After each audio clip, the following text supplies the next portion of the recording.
were the first of our friends to be pregnant and to have kids. I think we were both a bit terrified. Shell-shocked. And, Lonely. Sorry. Continue. Hi, I'm Erica. And I'm Mila, and we've been friends for 10 years, and the rest is history. Once upon a time, two bitches got pregnant. This is true. We had sex. Not with each other. No. With others. But we were pregnant. We were the first of our friends to be pregnant and to have kids. I think we were both a bit terrified. Shell-shocked. And, Lonely. Sorry. Continue. We were scrolling the good old internet on the thing called the Instagram, and I saw her and she saw me, and at the time I had just given birth, and she was pregnant, and she was getting proposed to at her baby shower, and we had a mutual friend, and I was like, look at this girl, she's pregnant, she's having a baby, and she's getting proposed to with a big fat ring to an African prince, and I'm doing it all wrong. I don't have a ring, and I don't have an African prince, and I'm broke. And then she also saw me on the internet. I did. I saw her on the internet. My friend had posted her, and Mila, the first time I saw her, it was Halloween. She was pregnant, and she was a nun, so I was like, and she was posing in the mirror, and she was so tiny, and she was all belly, and at that point, I had gained 70 pounds in my pregnancy, so I was like, judging her, like, wow. She's going outside, first of all, and she's tiny. She's gained no weight. Kind of hate her, but who is she? Then the next time I saw her, my friend, I had started like low-key stalking her Instagram, and then I saw her at the Roosevelt Hotel in Hollywood. She had given birth probably like 30 days before, and she had her daughter on her hip with a glass of champagne and a tiny little bikini showing off her now abs. And she was outside. Like, she was outside as if she did not just give birth 30 days before. And I was like, oh my God, why is she outside? She should be at home, like all of the good moms. But something in me, because I was lonely as hell, was like, I need to know her. I need to know her. And so I reached out to my friend who I had seen her post before, and I said, who is this mom you keep posting? Like, I don't have any friends that are moms. Y'all don't have no kids. I'm the only mom in the group. Can you please connect us? And so she was like, actually, that's Jamilah. We're actually going out tonight. You should come meet us. And so my daughter was probably like 2 or 3 months at the time. And I was like, you know what? I'm going to do that because I was lonely. I was sad. I felt super isolated in motherhood and misunderstood. And so I dropped my daughter off to my mom, was like, I'll be back in 90 minutes. She was already asking me, like, where are you going? You're going outside already? You just came. I'll be right back. And so I went to meet Jamilah. I literally pumped in the car, went into the bar, and I've never done anything like this. Like, went to go meet a stranger friend, like just off the internet. She didn't even know I was coming. So I went in the bar, and I knew I had a limited amount of time, and so I was looking around. I think this might have been like the first time like I had a drink. Went to the bar, saw some friends that I hadn't seen in a while because I've been saying no to going outside so much throughout my pregnancy. And I was looking for her. I was like, where is she? Not knowing Jamilah's like this tall. So I was like, where? I don't see her. And so I ended up going to the bathroom, and there she was in the bathroom, like in the mirror. And I was like, oh God, there she is. There's the girl. There's the stranger friend. So I was like, hey, are you Jamilah? She's like, yeah, not knowing that she had also seen me on the internet. I was like, I heard you have a kid. She's like, yeah, I do. And I was like, me too. We should get together. And she was like, okay. And thankfully, Jamilah's like the girl you meet in the bathroom and exchange numbers with. She's like the friendliest person you'll ever meet. She's literally like the 400th person I've met in the bathroom, but this is the only one who ended up being my friend. And literally, like, we planned that play date. I think she came over like the next day, maybe 2 days later. And that was the beginning of our friendship. Although we hung out that one time, it was very surface. I think like she came over to my grandmother's house. We like smoked a little weed. I think we had a margarita, and our kids were literally like 5 months old, and we kept calling it a play date, even though they couldn't talk or walk or do anything. So they were just like trying to get their heads up, and we were like, "Hey, so how's this going for you? Do you like motherhood?" And we're like, "Oh yeah, it's so great. I love everything. My life is so good." And I was like, "Yeah, me too." Lying, because we were both fucking miserable and lost. But, at that point, we weren't getting very deep. I think we had this assumption, like most women do, that you give birth and you're supposed to live every second of it. And if you don't, you're an ungrateful bitch. So we just kept pretending that we were super happy, and we had a very surface level conversation. And I think we maybe hung out one other time other than that. And, when you have a newborn, there's not a lot of time to nurture. Foster friendships. Yeah, nurture new friendships. And I think we didn't speak for we went out twice. We didn't speak for 2 years. And the second time we met, I had heard through the grapevine that Erica had like some ghetto breakup. But I had With my African prince. With her African prince, who was not an African prince, he was a rapper. That's how you know the internet be lying to you. Your assumptions are wrong. So I had found out that she was having like 11 hip hop breakup, and I had already broken up with my baby daddy, and I was also feeling even more alone than I was feeling that day in the bathroom. And then I was kind of like excited that the one mom friend I knew was going through a breakup, because I needed a friend who's now a mom and also single. So I invited her to my daughter's 3rd birthday party. So we went from like 0 years old to 3 years old. And this time I think we were a little bit more eager and less surface. So I was kind of like, oh, how have you been? Pretending like I didn't know she got in a breakup. And she was like, I'm doing great. I broke up with my baby daddy. I'm like, really? Me too. And during this time, like she said, it had been like almost 3 years. So we were not, I want to say we were knee deep in motherhood, but we had like all the surface shit was out the table. We were done with that. I had broken up with my not African prince baby daddy, and I had started dating. I had gone on dating apps, and I started seeing a married couple. Shout out to Black Love. And I was having like the time of my life exploring my sexuality and exploring like this new lease on life. But I felt a lot of shame about it too. Like I didn't have anyone, I wasn't really sharing this story with anyone. I was, again, the only mom in my friend group, and I was having these like these incredible experiences with this married couple, and then coming home and tucking my daughter in at night and being like, oh my God, I can't believe I just did that. And then I'm like, am I a good mom? Is this okay? And so when Mila hit me up to go to her daughter's birthday, I was like, oh my God, it's my lit friend, my lit pregnant. Why haven't I talked to her? Oh my God, I gotta tell her the story. And during that time too, I had started listening to podcasts, and at that time, 7 years ago, podcasting was a whole different landscape. It was very white, it was very nerdy, it was very true crime. And that's why I was there. I was listening to true crime podcasts, and I just happened to search single moms, Black single moms. There was literally nothing. And so I was like, She told me about the story about the couple, in addition to her telling me about the breakup that I already knew about. And I was like, you're doing what? And then suddenly I was like, this bitch is kind of spicy. I kind of like her more than I thought. Immediately her telling me her whole story made me feel like closer to her, and like, oh my God, actually, I think we're actually friends. And so when she told me that, I was like, okay. And right after that, I think between like cutting the cake and opening gifts, she was like, you want to start a podcast with me? And I was like, what's a podcast? Like a radio show?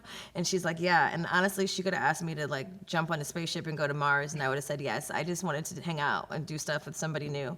And I was like, okay, are you going to tell that story about your couple? And she was like, yeah, because I can't get fired. And I was like, good, because I only have 2 switches, on and off. And right there, we were just decided, 2 stranger bitches who didn't really know each other, that we were going to essentially start a business together. But at the time, I don't think we even knew we were starting a business. I think we were starting like a hobby. This was like our way of starting a friendship. And I think like a week later, we were like, what are we going to call it? And I was like, I don't know, but we need to have a photo shoot, duh. Because everybody knows if you want to start a business, you got to have a photo shoot. got to have pictures. So we like came up with the concept. We went shopping for like vintage outfits. We literally did not know each other. We like sat in the car, we pushed record on our phones to like practice coming from the vintage stores. And I was like, oh, I'm Mila. And she was like, your name's Mila? I thought your name was Jamilah. And I was like, it's the same thing. And then we just like did it like a test recording. And that was how Good Moms, Bad Choices was born. Yeah.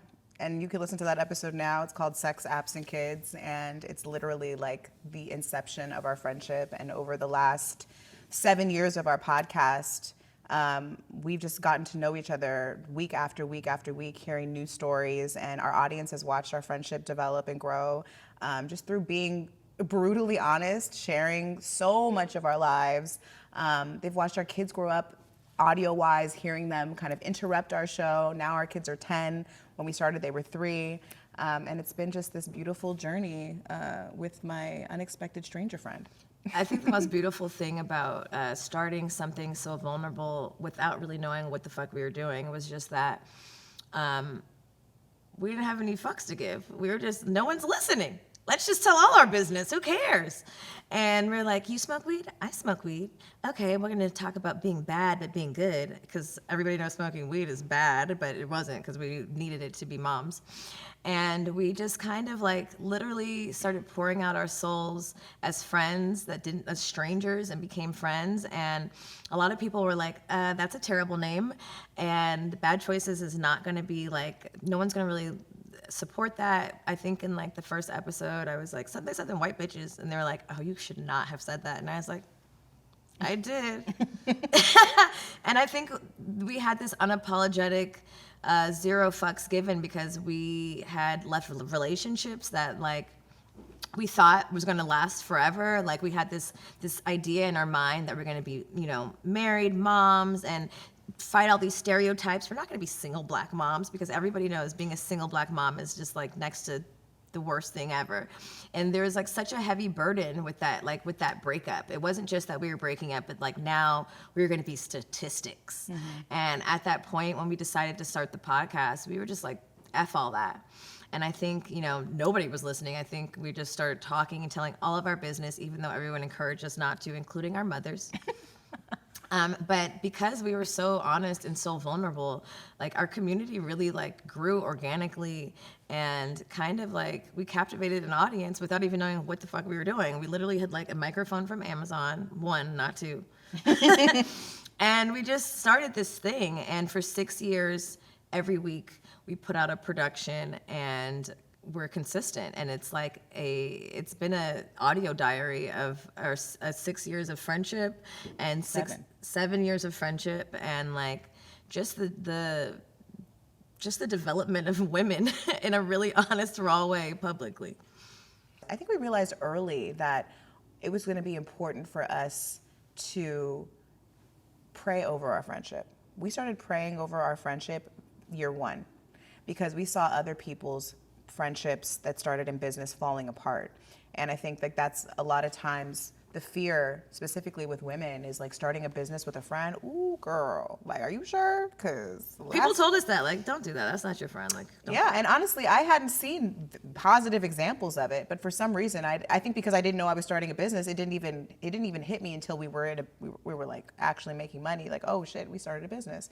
But I think like us acknowledging that the health of our friendship was going to be important, and then throughout the years, checking in with our friendship and seeing like, oh, it's feeling like there's a decline here. We need to pay attention to this. Oh, I'm seeing how like other parts of our business are falling to the wayside because we're not watering why we're here in the first place and why people even listen in the first place.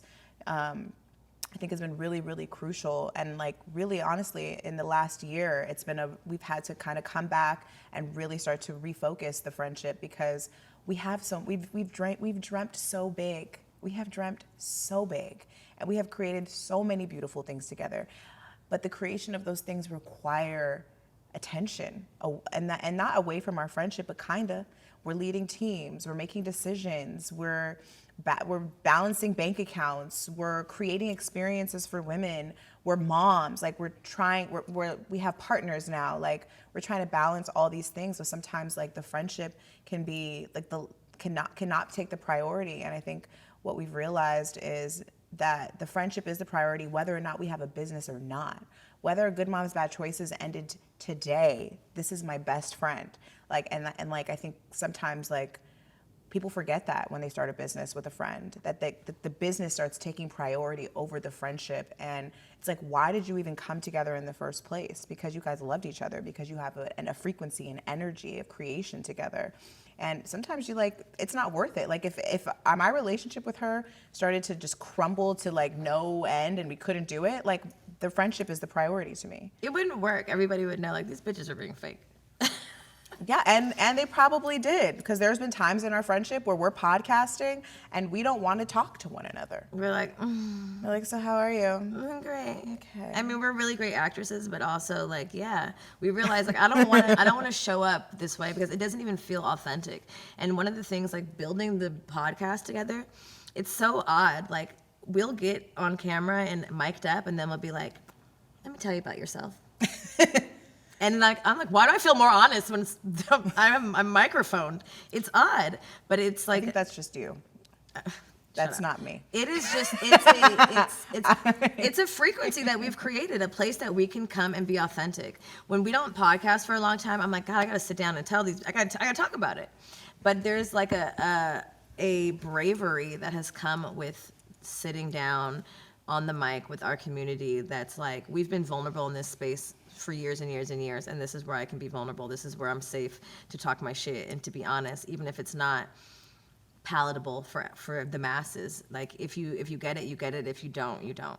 I think vulnerability is medicine. I think vulnerability is the fastest route to connection. Because we've built this community through Good Moms, Bad Choices, we have a lot of moms, not just single moms, and just women too, that are always reaching out, asking like, how do I find the Erica to my Jamilah? Like, how do I make friends? I have such a hard time making friends. I don't trust women. And I really think that vulnerability is the first and, like, I wouldn't say the only step, but it's a major step in breaking down those walls. Like if you are able to share something vulnerable that maybe you're embarrassed about, or maybe you feel maybe no one else can relate to, that oftentimes is the route into that connection with that person that you're seeking. And I think with me and Mila, we sat down weekly and we shared and poured out our hearts, and we continue to.